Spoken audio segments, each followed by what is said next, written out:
তো চলে এসেছি আজকে আবার একটা নতুন ব্লগ নিয়ে। তো রিসেন্টলি আমরা গাড়ি কিনেছিলাম, সেই জার্নিটা তো তোমাদের সাথে শেয়ারই করেছিলাম।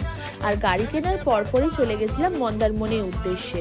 প্রথমে যাওয়ার পথে কিন্তু আমরা কোলাঘাটে দাঁড়িয়েছিলাম চা বিস্কিটের জন্য, অ্যান্ড তারপরে আবার আমাদের গাড়ি রওনা দিয়ে দিয়েছিল মন্দারমণির উদ্দেশ্যে। আর মন্দারমণি ঢোকার কিছুক্ষণ আগে আমরা ব্রেকফাস্ট করে নিয়েছিলাম।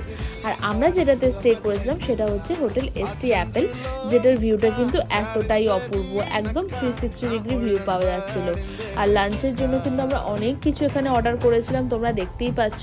আর তোমরা যদি এটা ডিটেলস ব্লগ চাও তাহলে কিন্তু আমি রিসেন্টলি একটা বড় ব্লগ পোস্ট করছি, যেখানে কিন্তু তোমরা সমস্ত ডিটেলস পেয়ে যাবে।